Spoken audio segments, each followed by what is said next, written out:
Yeah, good evening, members, and welcome to the second session of BCP Overview and Scrutiny Board meeting. For anybody looking in online, can I welcome you this evening? My name is Councillor Steve Bowler, and I'm the chairman of this board.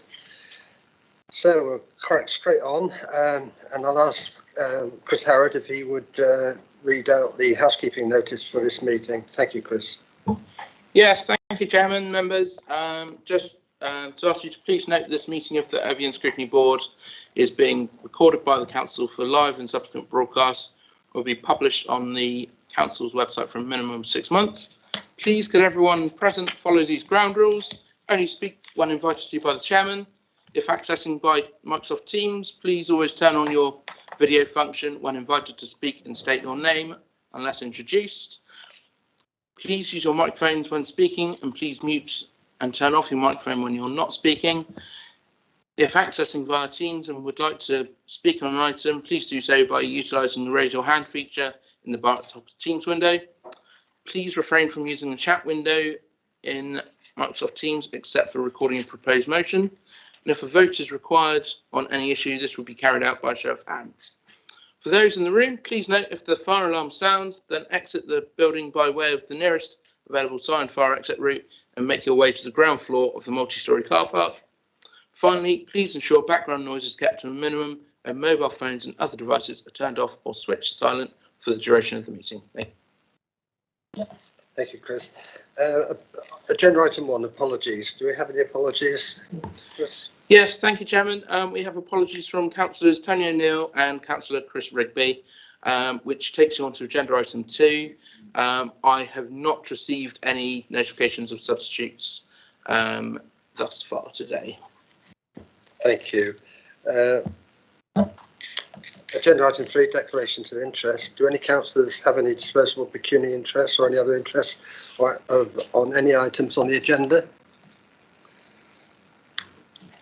Councillor Dedman? Yes, thank you, Chairman. I don't know what sort of interest it is, but I'm a member of one of the town councils who are presenting an item from the public today. Just for the record, Councillor Cox is also a town councillor for Christchurch. Thank you. Public agenda item 4, public issues. Are there any public issues? So today, Chairman, we have Mr. Hutchings from Highcliffe and Walkford Parish Council, Councillor Hutchings, if you will, and he wishes to speak on the first substantive item. He has prepared a statement. It's just a case of whether or not you wish to deal with that now or whether you wish to deal when we come to that item after the forward plan. Yeah, thank you. So the forward plan is agenda item 5. Requests from a member of the public is agenda item 6. But as you suggest, I think it would be a good idea if we bring agenda item 6 forward and ask Mr. Bob Hutchins, who is the chairman of the Highcliffe and Walkford Parish Council. Good evening to you, Mr. Hutchins. Nice to see you. Can you hear me okay? Yes, but we can't hear you, unfortunately. So we did have a technical issue earlier on our first meeting today. So, sorry? We're just looking into that. Just a minute, please. Is your microphone muted, Mr. Hutchings?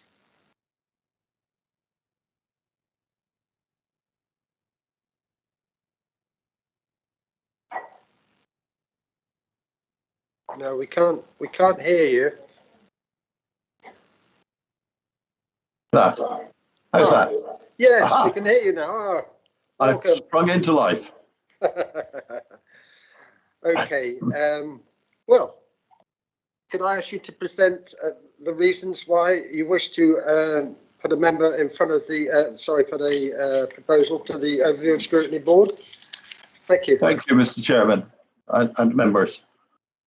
I think I must start by saying I do appreciate the opportunity that I've been given to present this, to address the board on a matter which is very close to the heart of so many residents of BCP. I believe this is the first occasion on which a member of the public has made had such an opportunity.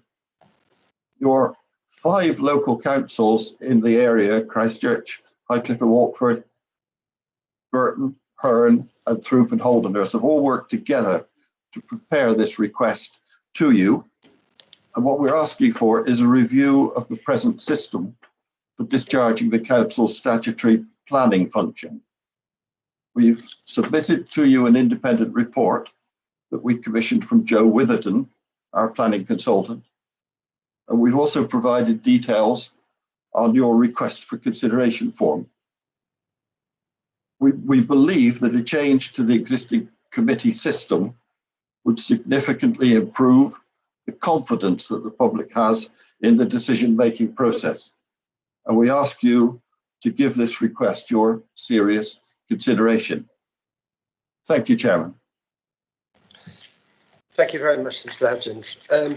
Now, what I'd like to do is just at a very early stage, at an early stage, it's just ask you, you've all read the papers, you've all understand what the submission is about. It would be very easy to drop into a debate about the pros and cons of the existing planning system. I don't want to do that. That's not the purpose of this. This decision now is to whether it goes onto the forward agenda. It's as simple as that. And having read the papers, I'd like to ask you all if you know what your view is. Councillor Slade. I think we should put it on the forward plan. But may I make a suggestion that it doesn't go on the forward plan prior to the 5th of January 2022, because there was a decision made at full council on the 5th of January 2021, and we wouldn't want to breach the Constitution. Thank you. Bearing in mind I'm not allowed to speak about the issue, but I think I'm going to save all my comments about the issue, and I think this is an absolutely appropriate thing for us to be looking at. Okay, Councillor Kelsey, probably a very opportune moment for you to speak as you are the chair of the planning board. Well, my personal opinion, Mr. Chairman, is that this does not go on the forward plan, bearing in mind that this was fully discussed earlier this year. And the fact that part of the principles of them wanting the review is because of the differences in the policies that the 3 areas have. Now, by the time we were to do any work on this, the good chances are that we'll be 90% of the way towards having a local plan, where we will then be dealing with one policy, one set of policies, and the existing one planning board will be fully capable, as they are in my opinion now, of dealing with planning applications from right across the conurbation. So I see no personal point, or from my personal point of view, sorry, I see no point in putting this on the forward plan to go through what has already been gone through twice before. Once before we became BCP, when we were going through LGR, and once again in January of this year. So I see no point in wasting anyone's time in going through this at this moment, Mr. Chairman. Thank you, Councillor Kelsey. What I would say in response to that is that we were already starting to present the arguments for it, which is not really what I was hoping, and it's very difficult, as I found out in discussing this with somebody last week, that you can quickly drop into the pros. Councillor Deadman. Yes, thank you, Chairman. I certainly don't want to discuss the arguments, although I would say that when the Shadow Council was being formed, we were very firmly told at every opportunity that all the processes would be looked at constantly to see if they worked. But I would second the Vice Chairman's proposal that we do put it on the forward plan, Chairman. Okay. Councillor Cox. Yes, can I support that, please? I'm obviously speaking as a town councillor for Christchurch, and we were authors to the report, so I'm slightly biased. However, what I would say is that when it did come and it was debated, it was by the thinnest of margins, and it was cross party in terms of those who supported it, and therefore I do think it should get another airing. I would say airing, but not.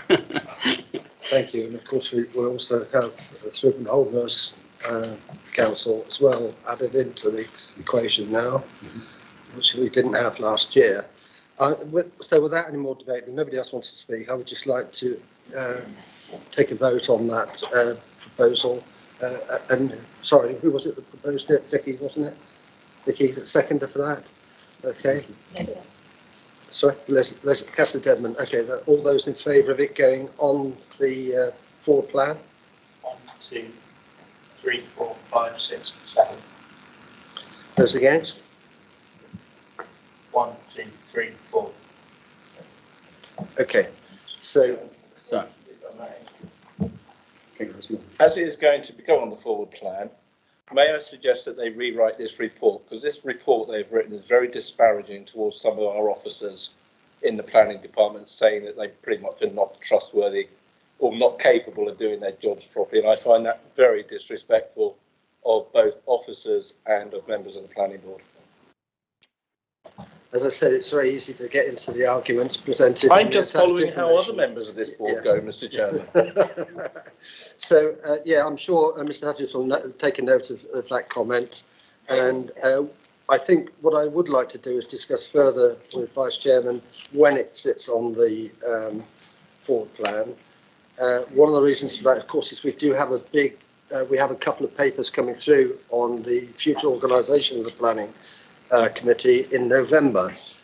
We also have an update on the progress of improving the planning system's performance that we've already scheduled for November.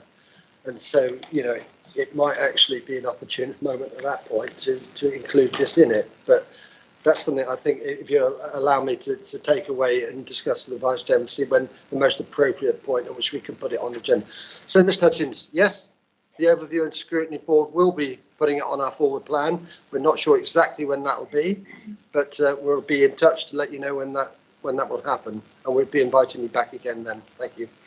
Thank you, Mr. Chairman. Very grateful. Thank you.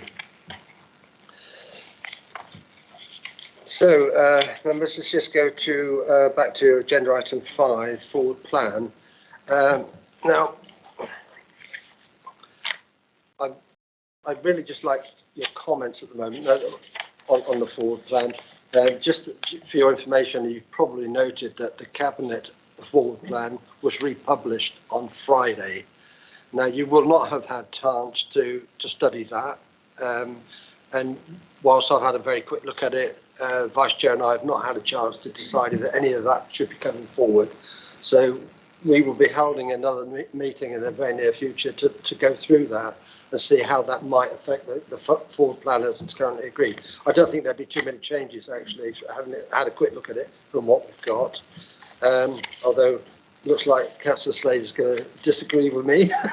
So, Councillor Edwards. Councillor Edwards, go first. Thank you, Chair. It was just a question on these working groups, one on enforcement, Yes. which is, so many of our residents have issues with that. And the other one is the tree strategy. So one was said at May and one was at our June meeting. So I would like to see some movement on that as to when these working groups will be set up. Yes, I agree and understand that, and I too would like to see some movement on it, absolutely. Of course, we're constrained to having one working group, and the one that's taken priority has been the local plan working group. And I was kind of hoping that there would be a bit of a gap in the middle of that process so we could look at least one of those items. Unfortunately, that hasn't happened. So, you know, we are going to have to progress with the local plan working group. We've got another meeting coming up soon. And as soon as that process is finished, then we'll see how we can then schedule the next working group. Of course, there is the other issue. There are some potential changes in the way the way the overview and scrutiny is covered, and there's a potential for another committee, possibly, to be established that will cover place. In which case, it would then probably take over, you know, the trees and the enforcement issues. Although, you know, this is early stage yet in understanding what's likely to happen, but I just mentioned that for what it's worth. Do you want to come back? Yeah, I just wonder, what do you have any idea when the local plan working group are likely to sort of wind up? Or is it like a piece of string? I could ask Councillor Broadhead. A week before the local plan's published, is it? I don't know. Councillor Broadhead is smiling broadly in the background here. I won't, but no, we don't know yet, and there's still obviously a lot of significant work to be progressed on it, because we've only just had the first stage. But what I suspect will happen is that, you know, once the scoping exercise goes out for public consultation, there will then be a bit of a gap. That would be because there's a lot more to be added to the local plan that we haven't even discussed yet. We've only discussed one element of it, and that's the number of houses essentially, and where we might want to carry out development. But all the other bit that follows on from that, like infrastructure and all the other, you know, economics and things like that, that all comes later. And I'm sure the local plan will be involved in all that as well. So, Councillor Slade. Thank you, Chair. I mean, on that, I think there is going to be a natural pause, though, isn't there? Because, you know, that it will go to consultation, and if it does go to consultation this side of Christmas, I'm hoping that it will have an extended period of consultation to take account of the fact that you don't normally consult over Christmas, and that might actually then there'll need to be time for all of the consultation responses to be looked at. There might be a really lovely window of perhaps 6 months where those other working groups can task and finish, can get their job done. So, I mean, I'd like to think that is the way forward. In terms of the forward plan, I've got a couple of comments to make. One of them is I'm really worried that the item on crime and disorder, which is supposed to happen in the summer, still hasn't happened. And I don't know whether that's our fault or because it's not available. And I wonder if you could answer that for me. And secondly, I'd like to add something to our forward plan. Apologies. We keep having reference, and it's included in the local plan and other key documents, to references of the big plan. The big plan is a political manifesto, effectively. It's not the corporate strategy, and we were supposed to have had on the meeting today an update to the corporate strategy, which I assumed might be seeing the big plan rolled into the corporate strategy so we can see how it all ties together. I now see that the corporate strategy is not on the cabinet forward plan until the new year at the earliest, and it doesn't feel appropriate to me that this big plan has not been through any form of consultation or any form of scrutiny, and it will have been kicking around for 18 months by the time we see a revision to the corporate strategy. I think it's appropriate that we should at the very least scrutinise, if we're not able to put to consultation, the big plan. So I'm sorry to add to the workload, but I do think it's important. Yeah, I have no objection to that, and I see members, are you in broad agreement to including it on the forward plan at some point? Everyone is agreeing violently. I don't see anybody disagreeing. Okay, so we will put that on there, and we'll get Councillor Broadhead along to explain to us what the big plan really is all about when we do that. And in terms of the law paper, yeah, that was slipped at my agreement actually with Kelly Ansell, who wasn't quite sure at the time, you know, what we expected from it, and we had a long meeting with Councillor Haynes and Kelly Ansell, and the paper should be coming forward in November. It should be on there. It is on there. And it is on here for November, and I just wasn't sure if that was definitely on for November or if that was just a holding space. I certainly hope it's on there. It should be there because that's what we agreed with the portfolio holder. Yeah. Okay. So if there's no more comments on the forward plan at the moment, we'll move on. This brings us to agenda item 7, Scrutiny of Skills Commission Cabinet Report. And I'd like to call on Councillor Philip Broadhead, portfolio holder for Regeneration, Economy and Strategic Planning, to introduce the report. Thank you, Councillor Broadhead. Thank you very much, Chairman, and good evening to everyone. This will be a double act with Councillor Nicola Green because this is a joint paper, myself largely covering the economic side and Nicola covering the skill set, which is firmly in her portfolio. I won't give a long introduction. We have a bigger paper on all of the things that we're both currently doing around levelling up, which is a massive agenda for the government at the moment, and also what we plan to do around the levelling up agenda, because levelling up can mean lots of different things. It's not just about buildings, but clearly it's about levelling up opportunities for people as well. So that will be coming later on in the year. But in the meantime, we've got this paper on the levelling up agenda around skills. Many people will know that we have some areas where we really need to supercharge our skills across the whole BCP area. And what's really struck me recently, and where this idea came from, was conversations that we're having, particularly with Emma Hunt, who is one of the outgoing, I think, Deputy Vice Chancellor of Arts University Bournemouth, around the fact that nobody's really leading on this. We have you talk to many people, and it's pretty clear that we've got a little bit of a skills shortage in the area. We need to have a much more focused long-term look on where the gaps are in our labour market and where the opportunities are, so that we can get ahead of them and have a plan. But nobody's actually leading from the front on this. And I've been really struck lately speaking to a lot of businesses and educational institutions across the area, and everybody's really interested in this. Everybody wants to do something.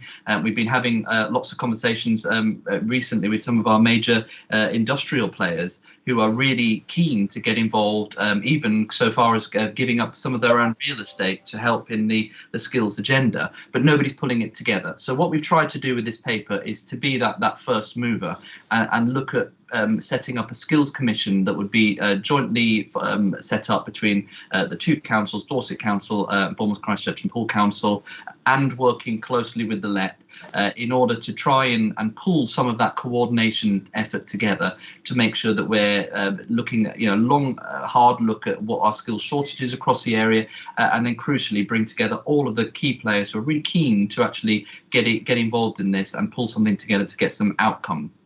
So this paper is seeking permission to set up this skills commission. It will be an iterative process that will evolve. We put some draft terms of reference within there, but quite clearly it will be best for that actual skills commission itself, which we hope to have a really good independent chair of, to actually set exactly what they are going to do. But as it spells out in the paper, we put 3 aims of what we expect this skills commission to achieve. First of all, to oversee and help shape the effective immediate response to the skills and learning not crisis, but situation we've got at the moment, which of course has been exacerbated by the pandemic. Secondly, and the primary role for the Commission will be to oversee a much bigger look of the Dorset skills landscape, and of course we've got the government skills white paper coming forward, and as I've mentioned, levelling up and skills as part of that levelling up agenda is becoming increasingly important for government. And then finally, because obviously we've got other parties that are already doing this work, to work closely with our existing partners such as the Dorset Skills Board and panel to support their plans that are already in action. So this is very much the first step. I'll pass over to Nicola in a moment to talk about some of the aims and some of the what we're hoping to achieve with this with people on the ground. But it's become really clear that there's lots and lots of people out there, lots of businesses, lots of charities, lots of organisations that really want to get stuck in, but no clean way to pull together all of the work that really should be going on at the moment, and that's what we're hoping to achieve by being the first mover with this skills commission. So that's a broad aim of the paper, but I'll pass over to Councillor Green to maybe give a little bit more background information. Thank you, Joe. Good evening, Councillor Green. Evening, Chairman. Evening, members. Shall I pitch in? Yes, please do. Thanks. Thank you very much. This is, as Phil said, it's a joint paper between us, and the reason for that is that this is the place where the council's placemaking role, the council's development role of encouraging the economy meets the private sector. And the businesses and indeed the public sector with all the employment that they provide. And as Phil said, somebody needs to step into that space. So we found there is a lot of good work going on in our schools, throughout higher education as well. And everybody's been skirting around this conversation for a little while. So it really seemed timely, particularly as we move into that recovery phase as we come out of the pandemic, but knowing that we're also not quite there. So this is an opportunity really, if Jane Kelly were here, she'd be prompting me to say asset-based community development, because actually this is about understanding what our asset-based is. For an awful lot of our residents, and I'll start with young people, but this isn't just about young people. There are a lot of people who go through education, they have a fair idea of what they'd like to do. They find their way into the appropriate training, and from that training they find their way into appropriate jobs and build their careers and move on. There are others, frankly, and if I were in the room with you, I'd probably meet a few people's eyes who sort of said, actually, from the moment I arrived at school, I was looking for the exit door. It wasn't for me. I found my way later in life, or I didn't. Some of us are still learning along the way. But we do need to recognise that we need to understand both the learning needs of our whole population, from children through to young adults, but also for people who are developing their careers or coming into a new career later on in life, and make sure that there is the appropriate training and that we understand the drivers, both from below in terms of age group, but also from around in terms of the employability, skills that people need, and what it is that industry and the public sector are asking for in the development of the workforce. So I'm very happy to answer any questions, Chairman, members, but as Councillor Broadhead has set out, this is the first stage. And I think from there, once we've set up the commission, it is a joint project. This is the council showing leadership, but not running the whole thing, that we'll probably look to some kind of call for evidence to make sure that we are aware of everything that we've got, and move on from there and work very, very closely with business across the area. Happy to respond, Chairman, but I didn't want to go into too long details. I'm conscious you've been at your meeting for a long time. Thank you, Green. And I have to say that the smell of the chips I haven't eaten that are under my desk at the moment are driving me crazy. But Councillor Lewis. Thank you, Chairman. I'm generally supportive of this paper. I think it's very good, and I think I completely agree that it's really important that we get the investment in making sure people have got the skills for the future. I'm not sure quite how much the phrase levelling up adds any value to the paper, if I'm honest with you. I think it's a bit of an issue for me, especially in the context of the fact that the government have removed local government from the ministry this month and replaced it with levelling up. And as you say, it can mean a lot of things, and I'm not really sure what it actually means. I can understand what this paper means because it's got quite a lot of context, but I'm not really sure why everything is all levelling up. My question really is about the makeup of the panel. So we've had several reports in the past year or so, which set up commissions or boards or working groups, and they never seem to have any detail in the original paper about what the makeup of the board is going to be, and I think that's quite difficult for us to scrutinise. I'd like these kinds of papers to say off the bat exactly what the makeup is going to be so that we can scrutinise it, because none of the previous ones that have been set this way, where you have delegated authority to set up the board, have ended up with any opposition members able to contribute, and I think that's important, especially with this one. I think it'd be very valuable. There's quite a lot of people, I think, who could contribute from the opposition. Thank you. Thank you. I'm not sure there was a question in there, Councillor Ellison. Well, the question, I suppose, is can we have this paper to include the actual build-up of who's going to be on the board? Okay. Councillor Broadhead or Councillor Green?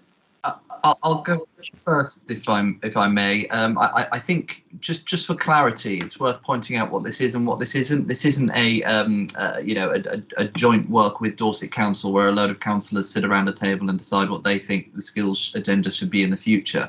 The whole point of this is for us to be a first mover and this to be an independent commission that is there drawing in the different skills, largely from everything from charities to businesses, to actually, pull that work together. So we're the first movers here, but, it isn't intended, as Councillor Green pointed out, that this is just another business as usual panel of the same people. And I was actually really keen that it wasn't. If I may, Chair, when we first started talking about this, my real concern was, we've got a lot of these boards already. We've got the LEPs, we've got, a lot of a joint partnership boards that we do. This wouldn't work if it was just full of the same people that was sat around the table, because then it's just the same group of people. Today, this week, we're talking about skills. It's really got to be drawn from the right pool of talent. Because of that, I don't have a clue who will be sitting on this board. That is actually precisely what we're going to be trying to work out. And, I think largely driven by the independent people that will be getting on to figure out what that correct makeup is. So I completely understand Councillor Allison's point, but when we have these papers where we've identified that something needs to be done and we take the decision to do something, I think it would be a bit dangerous to then set out exactly what we intend to do, fully, because it probably would slightly defy the whole point of the exercise. Thank you. Thank you. I might just come in on that as well. It's a bit chicken and egg, really, because it's quite hard to go out and invite people to be part of a commission that we have no authority to set up. So I absolutely agree with the sentiment of what Councillor Allison's saying. And as I said, the way I see this possibly shaping up is some kind of call for evidence, at which point I think members would be really, really useful for what they can offer. But it's a bit, how do we go about it? And, it's very nice to deliver something sort of wrapped up, here it is, but it didn't seem appropriate with this piece of work, because we do need to be able to say what it is we'd like to do and then start talking to people. And just, if I may, to respond to Councillor Allison's dislike for levelling up, can I try inclusion and see if we can see if that one's a bit more popular, because for me that's very much what this report is about. It's making sure that we're not losing people for their own sake, but also for the sake of our economy. We all recognise those people who've perhaps not found what it is early on, who've struggled. And if by identifying some better matching, we can include more people, then whether or not we say levelling up, I hope we'll get to what I think we really are all trying to achieve. Thank you, Councillor Green. I'm going to do something rather unusual. I'm going to jump the queue because I'm always last in the queue for questions. So I thought I'd take my opportunity here. And the question I had was, and like Councillor Broader, you sort of, I think you were probably surprised when you looked at this that there was this kind of gap, and there didn't seem to be anybody leading in this area. And I was surprised as well, because, there's so many organisations looking at, opportunities for individuals, all the rest of it. And also I remember the huge amount of work that went into the Dorset Industrial Strategy not very long ago, of which one would have imagined that the skills aspects of supporting that strategy would have been in there somewhere. So I don't have any problems with what's being said in this paper at all. I'm just slightly surprised that it's not being addressed elsewhere. Anyway, that's just a comment, really. It's please feel free to come back to me on that if you want to. But if there's any other members that right, okay, Councillor Slade, thank you. I think I just beat Councillor Edwards this time. This might sound a little strange, Councillor Broadhead, bearing in mind what happened in the previous meeting. So please don't call me out on it, because it doesn't seem like very much money to be spending on something so important in comparison to such a shed load of money to be spent on something else earlier on. So I'm a bit bemused. I remember having to go through that hell of trying to do that industrial strategy, and it was such a beast. And I'm sure skills was part of it, and I'm sure that a couple of years ago there was a big conversation about how the council dealt with skills. So I'm really confused about why this gap has developed. I take your point, it's developed and it needs to be resolved.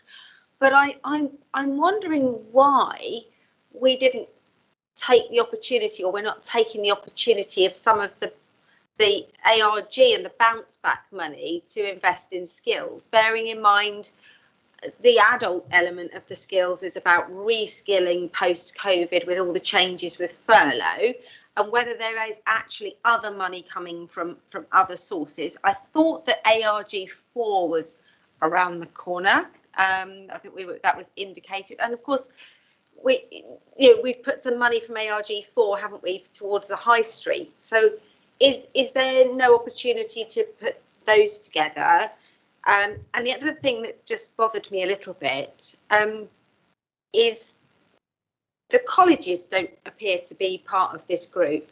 There's no mention of Kingston Moorwood or Weymouth College, Bournemouth and Paul College, or the Brockenhurst.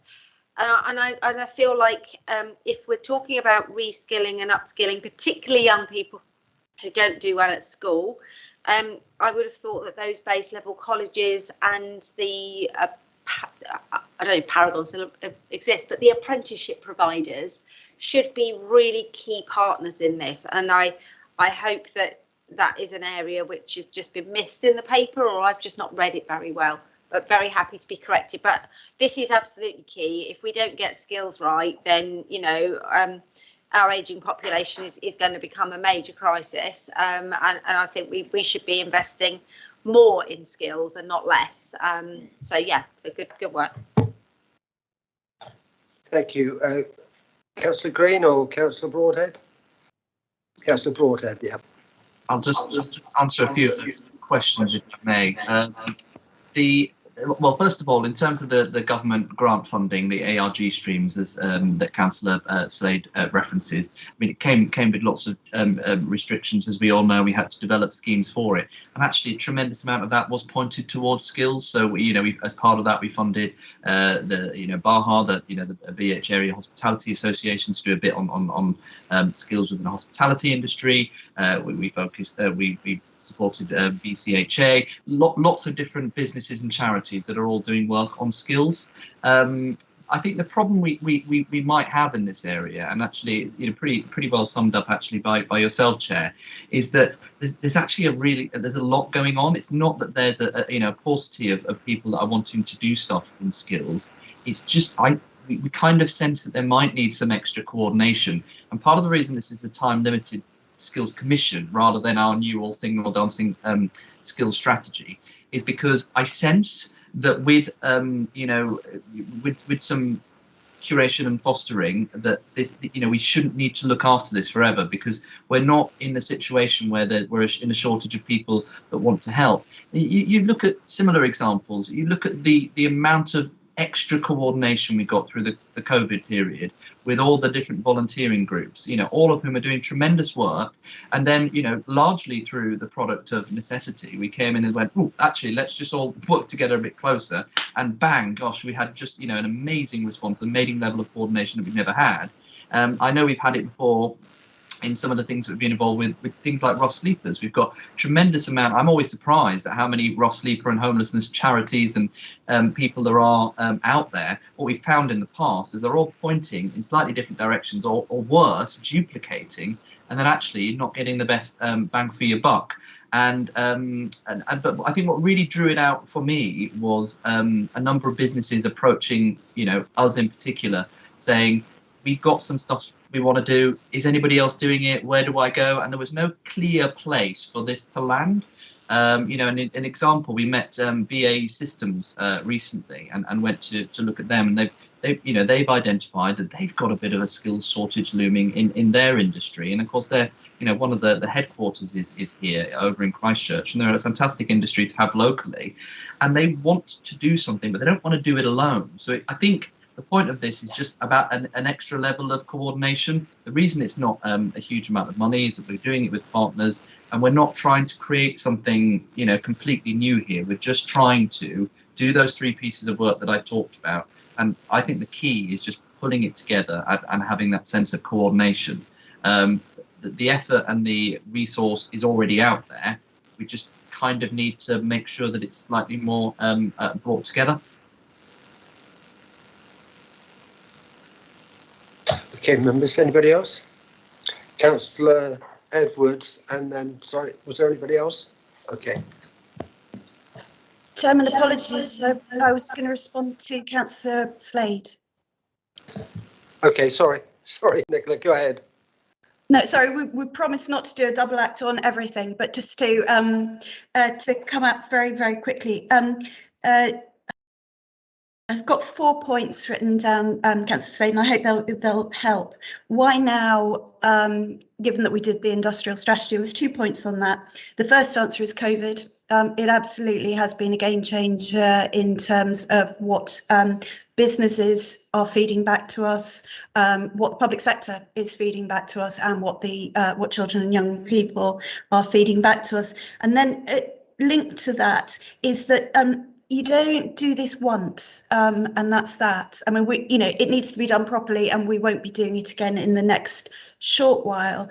But economies evolve, education evolves, and therefore it is something that needs revisiting periodically. But you're right, we wouldn't expect to have done some of this work so quickly after the industrial strategy, and clearly some of that work will still stand. But absolutely, COVID's been a game changer. The colleges, well, apologies if they're not explicitly mentioned, because you're absolutely right. I think in the report, and I will go through this again and perhaps make a couple of textual amendments if that would be helpful.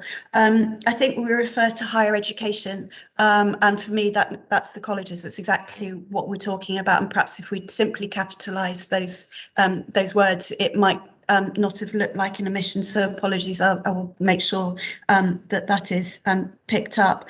And in terms of your point in funding and question, are we trying to do this on the cheap? Actually, there is a huge amount of work that's coming in kind to this, and also we're not doing everything. We're not proposing that the Skills Commission does everything, because there is clearly, as you will understand, within all those bodies I think we've already talked to, they're already doing a lot of stuff. What we're trying to do is make sure that this is drawn together by somebody who can provide a comprehensive overview. Thank you, Chairman. Councillor Edwards. Thank you, Chair. I'm just wondering that how you're going to sort of do this, really, because you're going from saying that highly skilled people are leaving the areas. This is in section 5, with low numbers coming in, and then COVID-19's created a significant exposure in key industries. Obviously, I know a lot more about hospitality than construction industry, but they tend to be a lower skilled sort of job with lower pay. And I would say that, not saying it's not skilled, but you haven't mentioned the care sector there, and they tend to be lower paid as well. And it's you've got to get these people to come into these industries. Now, I know that the Hotel Association has over the years done different things, and they've worked with Bournemouth and Poole College, getting students interested in the hospitality trade. And they used to have a scheme called Halo that went around the schools to get people into the hospitality trade. But I also went to a few career evenings at the Bourne Academy, and they were absolutely excellent. And I think something that you should speak to some of the schools about, how they approach, how their children go into some of these careers, because some of them have very, very high expectations of what jobs they'll think they'll get. And to be honest, if the university's churning out, say, 20 forensic scientists a year, how many do we actually employ in this country? And I think we need to manage the skills and the expectations and show people what jobs are out there and what they should be aiming for and building their career on that. Which one shall I go to first? Councillor Broadhead. No, I've picked the wrong one. Sorry, I wasn't ready. I thought we'd swap around. Yeah, I completely agree, and that's what we're trying to do here. I think when this is not about reinventing the wheel. This is just making sure that we're utilising all of the the assets that we've got to the best possible use. Well, what I'm most interested in actually is some of the points that Councillor Edwards picked up on. It's what we don't know. There's a lot that we know, but we don't know what we don't know. And I've been struck recently by some of the consequences of things that have loomed upon you because nobody's been really paying attention from a slightly on the balcony position. So we've got a real shortage of bricklayers at the moment, and we're in a situation, and I've heard, and this is just on the grapevine, so please don't quote me in the press on this, but I know that there are builders merchants that are shipping people down from Manchester and other places to lay bricks. Well, that's a short-term problem, but that's probably something that's been looming for a while, which means that are we putting enough effort into apprenticeship and skills in the building industry, considering obviously we're building more homes? It's stuff like that that I think commissions are quite good at, that kind of very high level stuff, as well as that, as I've mentioned, that bigger coordination of effort together. But yeah, completely agree with everything that's been said. And this is an iterative process. We deliberately haven't specified in this paper, here are the 12 people that we want to sit around the table and that's it, because it's not that simple, and we'll need to find out as we go along. But I think it's just pretty clear that now is the time to be putting some real effort into this. Councillor Dedman. Yeah, excuse me. Thank you, Chairman.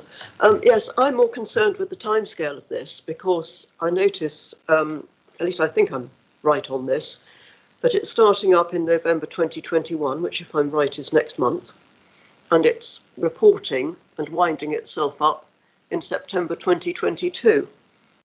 And Councillor Broadhead, I think, said that as yet we don't know who will be on this commission. So it strikes me that it's going to be a huge rush, and I've been involved in and sat on things like this before. There's a huge amount of work to be done. I'll be much surprised if much starts before Christmas.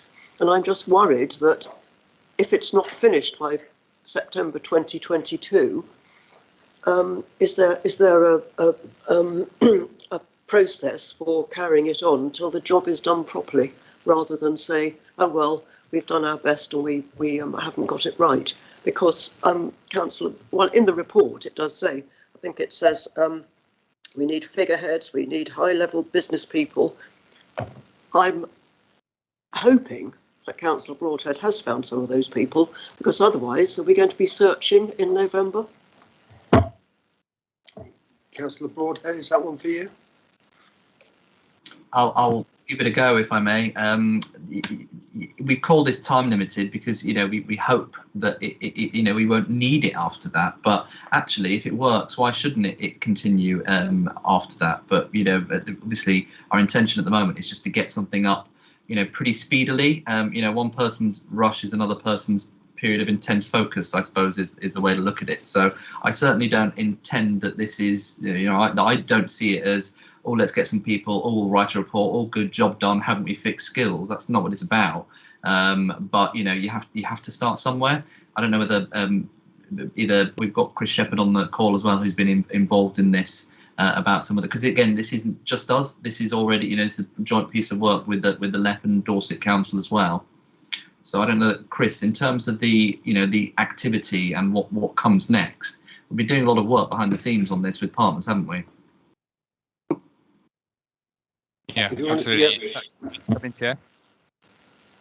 Yeah, please do, Mr. Shepherd. Okay, thanks. Yeah, we have been doing a lot of work behind the scenes with our partners, and we're preparing ourselves to undertake and to sort of go about finding the right people for the commission as soon as we possibly can. I think it's important to say that the timeframes were put in when we wrote the cabinet paper, so it's intended to be a time-bound piece of work to enable the commission to report back, but that, as the councillors have already said, it could carry on longer, and it's not meant to be a here we go, we fixed skills scenario. It's time bound for a purpose to keep everybody focused on the work at hand. But it could be that we start a little later, depending on how easy it is to gain people's time into the project. But we wouldn't curtail that at the other end to shorten the time. We would want to give it a due time frame to enable the work to be done. Yes, thank you, Chairman. That was very helpful. Thank you. Any other members on this? No? Okay, we'll bring on to discussion. Discussion to an end. Yeah, a couple of minor questions, but it sounds like people are mostly supportive of the paper, and there's no recommendations to be made. So thank you very much for presenting it. Good night, Nicola, unless you're going to stay for the next one. It's kind, Chairman, but you know you want to. Thank you very much. Good night. Thank you. Have a good meeting. Bye. Good night. Okay, that brings us on to agenda item 8, scrutiny of regeneration-related cabinet reports. And this one is the BCP commissioning plan for regeneration and development and urban regeneration company business plan. And again, it's Councillor Philip Broadhead to introduce the paper. Thank you, Phil. Thank you. I always say I'm not going to do a big introduction, then I talk for 10 minutes. So I will try not to do a big introduction on this, but this is really quite a beefy paper. We've done a lot of work and a lot of cabinet papers already on the progress that we've been making within regeneration. It's something I'm really proud of what we've been able to achieve, how the team has been working to not just unleash the potential, but to try and do things very differently.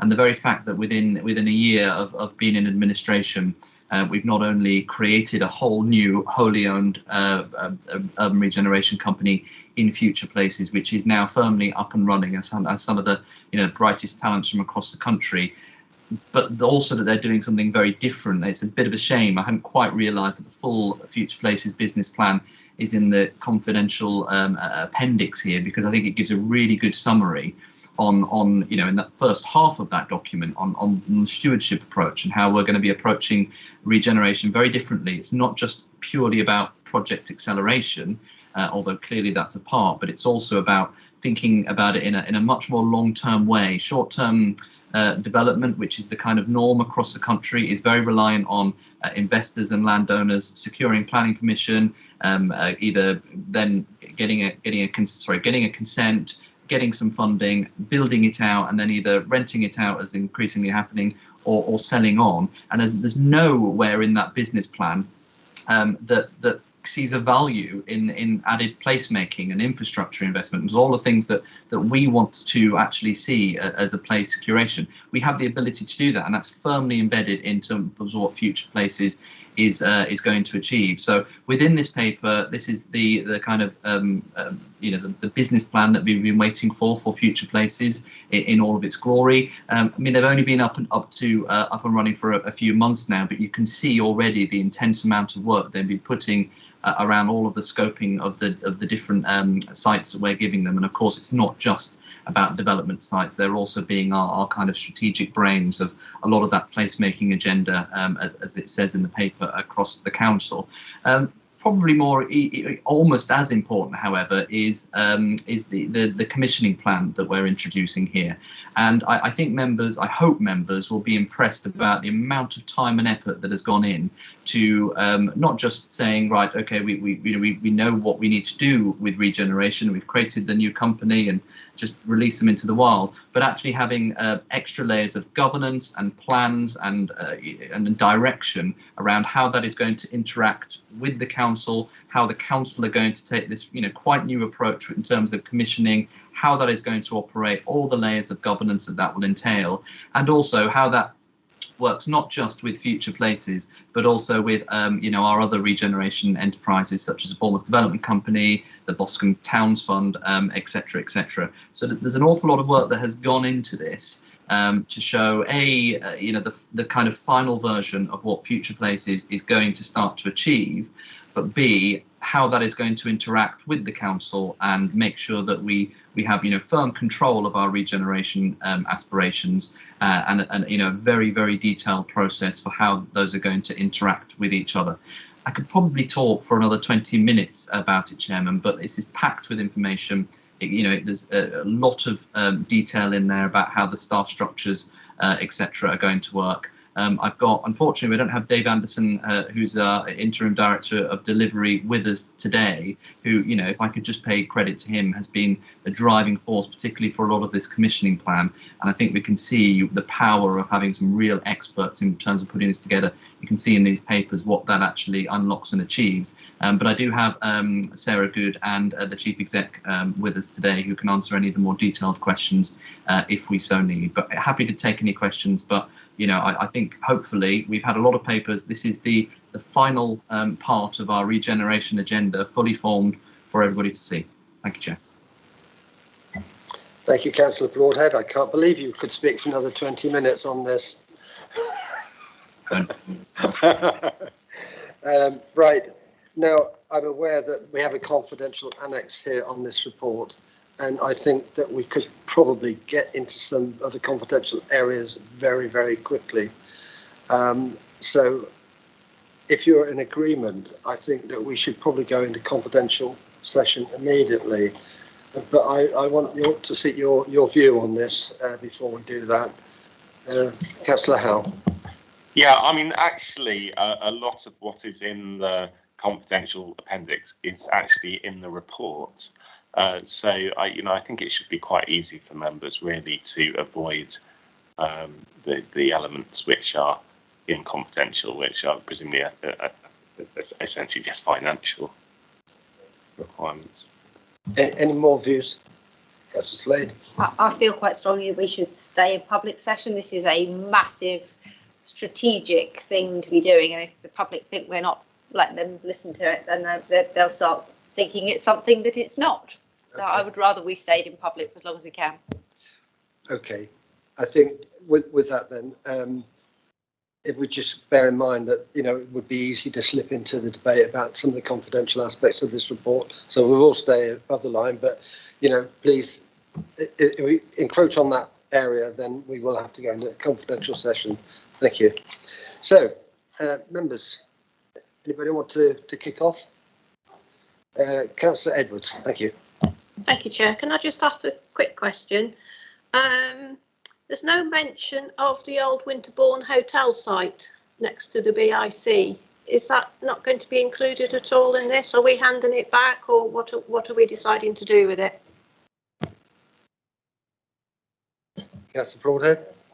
Yes, thank you, Chair. And can I just, before I answer that, I do agree if we can keep as much of this in the public session as possible. I think the only real bits that are below the line are the kind of immediate thoughts of the Future Places team around some of the sites, because they put some, and they put some figures in there about what they think things could be worth if they've developed and things like that, which I can completely understand.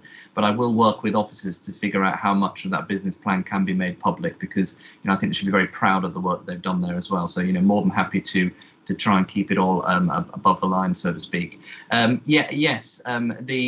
we tried to do with these projects is to make them make a little bit more sense. So traditionally we've had lots and lots of different sites, but quite often they are intimately connected with other things. So back in the preceding authority days in Bournemouth Council, when the decision that the BIC refurbishment and renewal might be a little bit further along, we were looking at developing the Winterbourne Hotel site individually. Now that is encompassed within the wider plans for the Bournemouth International Centre renewal. So yes, it hasn't gone away. It's just been made part of a much bigger plan for that quarter of the seafront estate. Okay, thank you. Anyone else? Okay, no one's indicating at the moment, but you have it. Okay. But I'm aware that I could go on for quite a while, so if anybody else wants to go in first, I'd. Okay, I've got a couple of questions, and it really revolves around the inclusion of the Winter Gardens and also Cotlands Road. which are in the report, which the URC is going to be looking into. But I understand those are allocated already to the BDC. Could you explain what's going on there? Yeah, absolutely. And I think hopefully it spells it out a little bit more clearly in the future cases business plan. As I'd intimated at the beginning, there's a number of things that we're looking for the future places team to undertake. First of all, there's a number of sites that we've clearly got that are there ready for delivery of some form. So we're asking them to take forward the project acceleration of those sites. Whether that means that we end up delivering them ourselves, whether we work with joint partners, or all of those kind of things. But first of all, we need some strategy behind what we're going to do with them. So that's the easy stuff. So things like the power station site are quite clear. It's empty. We need to do something with it. We've now got the expertise to drive that forward. It's likely that we'll have to work with other partners for something like that. The other side of what we're asking the Future Places team to do is to be our brains around regeneration. So to give us some advice, to make sure that we're as connected as possible. That's also drawn out in the commissioning plan. The idea of the commissioning plan and the commissioning client team is that it oversees all parts of regeneration. And one of the things that we're commissioning the URC to do, the Future Places team, is to look at some of the other sites that aren't necessarily in their remit, and make sure that we're all connected on them. So, you can't have a conversation of the winter gardens, which we, have a consent for, and we're about to build, still working through some of the viability issues. We have, for instance, some leisure space that we've allocated in there, at the same time as we're drawing plans up for a new conference centre almost next door. Well, there has to be a little bit of a connected conversation there, doesn't there? Otherwise, these things, you have two council arms doing things in isolation. It's just a bit bonkers. The same with Cotlands. We've got a wider programme of what we're trying to do in our urban centres. The urban centre of the Bournemouth kind of CBD around Lansdowne clearly has a tremendous amount of potential. Bournemouth Development Company has been doing some tremendous work in taking that scheme forward around the Cotlands Skype. What we need to make sure is that it's all as connected as possible to everything else that we're doing. So what we're not doing is removing things out from the Bournemouth Development Company's options and putting them into Future Places. What we are doing is making sure that we use that enhanced and talented team in Future Places to make sure that there's some coordination, connectivity with all of our regeneration aspirations. Thank you. Whilst I've got the floor, then I'm going to ask another question about the cost of the URC. I think you're looking for another 3.4 million approval for additional funding in the current financial year. So I guess the question is that the cost of the team up until the end of this current financial year that includes money already spent, or is it extra on top of what's already been spent?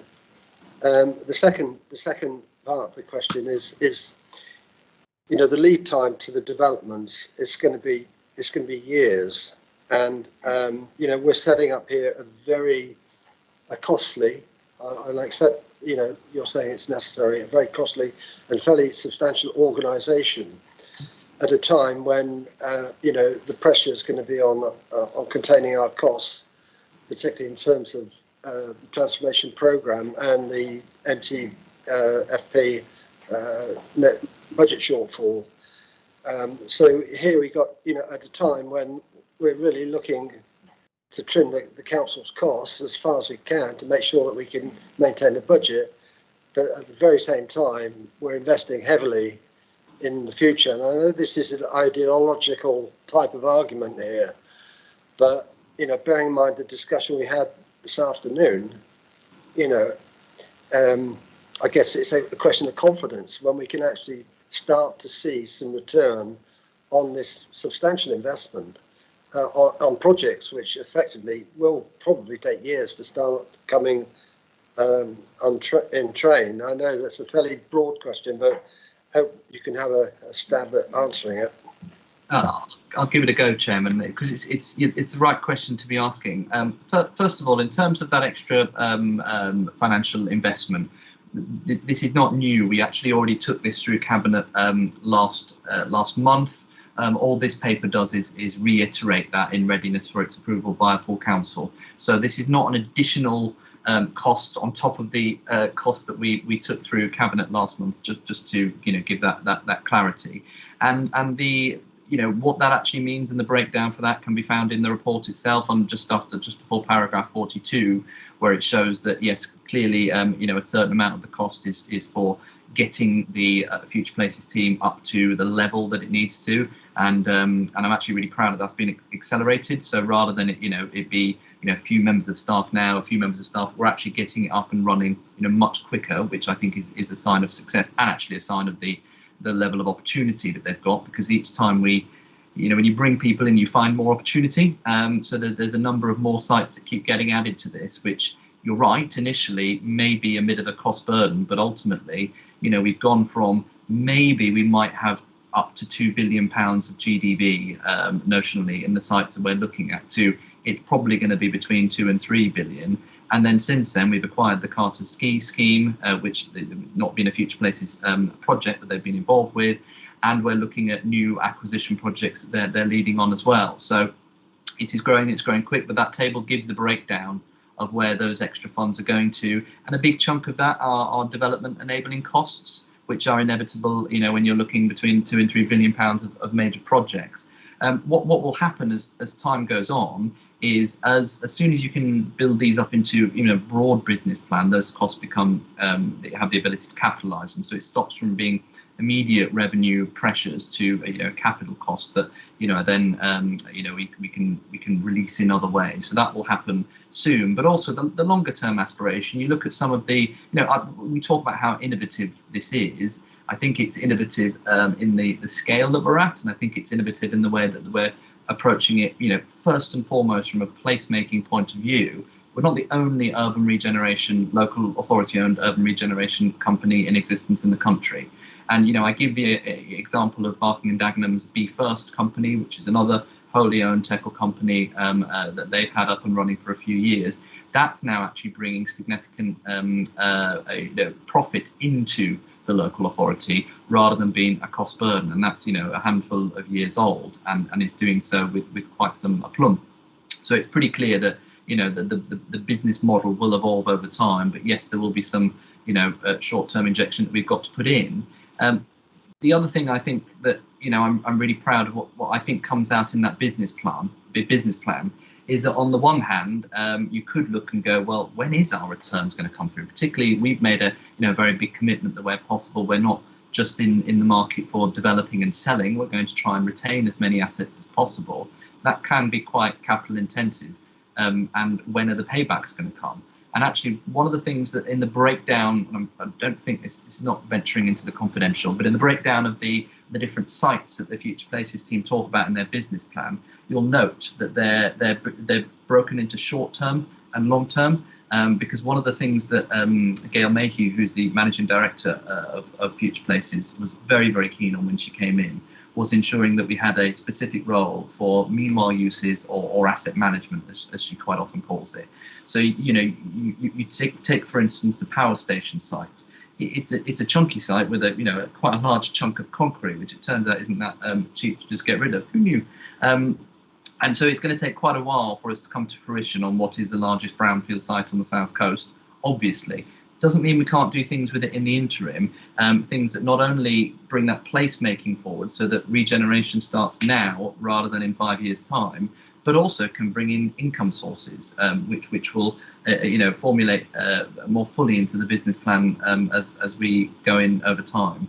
So. That's my initial thoughts, but your bigger point is yes, an ideological one. Is it right to be investing this much into regeneration when we have other priorities? Well, let's wait and see what our budget will come forward with in February.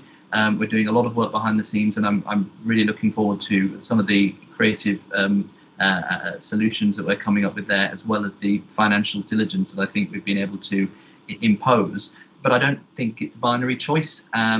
Placemaking and the realisation of these regeneration opportunities are absolutely critical.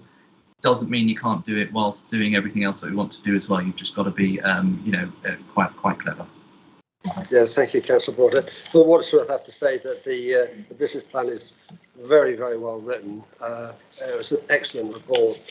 So congratulations to those who put that together.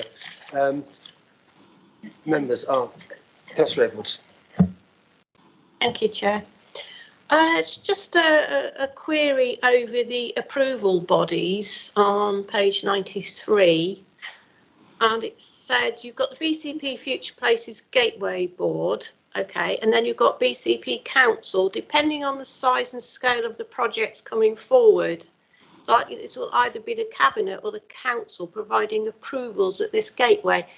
That's caused me a little bit of concern, actually, because I think they're all fairly large schemes, expensive, and I would certainly like to see more people from the council involved rather than just the Cabinet. Maybe even the chair of overview and scrutiny or the opposition leader. I just think that, you know, this is a lot of money, and these are, you know, sites that are very valuable and important to the people of the area. So I would just like to see a bit more members included in this. Before you answer that, Councillor Broadhead, of course, as chair of overview and scrutiny, I wouldn't be able to participate in the decision-making process because I have to remain independent in order to do the scrutiny of it, and otherwise I'd be asking myself questions, and I probably wouldn't be able to give you the answers. But yeah, I mean, the point is, you know, more engagement from a broader spectrum of the council on the decisions that are being made. I think it's probably a fair point. Yeah, and just for clarity, so when we're talking about the approval bodies on this page, and when it says that the size will either be cabinet or council, that's to do with like the end decision making. So anything that's above a certain expenditure automatically goes to cabinet, to council. If there are approvals that are needed, for instance, to, you know, demolish a building in order to, you know, facilitate a site, technically that is done by cabinet. So that's more of a technical point. Where I think I fully agree with Councillor Edwards, and where I think this commissioning plan in particular goes much further than we've ever done before, is about that really early involvement. So, you know, what we're not saying here is that we've created the Future Places team to go off and come up with some fanciful plans, and then they come to cabinet, we say yes, it goes full council, we say yes, and it's done. Actually, we are commissioning them via this commissioning plan team with the involvement of you know, of all councillors, and it will be a very, very involved process to set that strategy and set that direction, and then they go away and do it, and they feed back. So, you know, the proof of the pudding will be in the eating. But I think that the way that we've set up not just Future Places, but this whole commissioning system will lead to a level of councillor engagement that we haven't had in the past. Because when you're dealing with big projects, clearly you need the experts to kind of come up with the end solutions. But we're all on this journey, and I think that's going to be, you know, absolutely integral to the success of these. Judge us by what we do on all of this, but I think that's exactly what we're intending as part of this new approach. Thank you. That's very reassuring. Councillor Howell. Thank you. Firstly, I have a worry that for all the URC's good work, when they try and translate that into the council, that the structure that's been set out might inhibit that from happening, because we see it's been set out in like the traditional silo nature. There's a liaison officer for housing, one for planning, one for transport. We already know the reason for having the URC is that these departments haven't been good enough at delivering placemaking, and therefore I think it would really benefit the system if there was somebody working on the inside who was actually charged with you know, being an advocate for the URC at this kind of operational level. So I would suggest that appointing a liaison officer for placemaking, sustainability and well-being, which are the cross-cutting issues that really pull the placemaking agenda together, that we have such a person to do that work inside the council. Right, next point.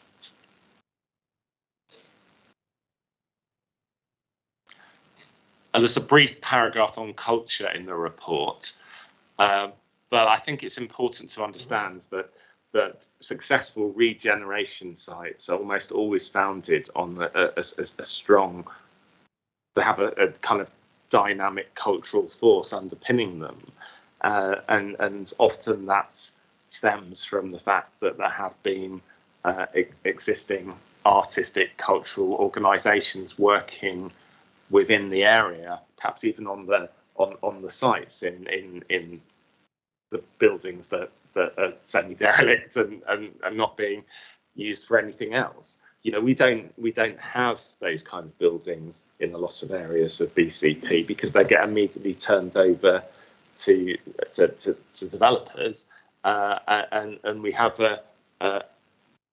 we don't really have those organisations or artists in great numbers, or at least they're very, very dispersed, and there's hopefully the cultural compact things will be pulled together a bit. But what I'm saying is that, you know, we need to carefully curate these interventions regarding culture to create that dynamism. We can't expect it just to happen because we're starting from zero in a lot of these areas. Shall I answer those two questions first before I forget the others? Yeah. Would that be okay, Chairman? Yeah, sure. Please go ahead. Yeah, just otherwise I'll end up forgetting them and have to repeat. So I'll take them in reverse order. I completely agree with the putting culture at the heart of everything we do, and that's really what we're trying to unlock here. You know, within the mechanisms of Future Places itself, we're already going above and beyond. So the intention, as it says in the business plan, is that you'll have a main board that will be, you know, stacked of some really experienced non-executive directors from, you know, key parts of the sectors, you know, if you like.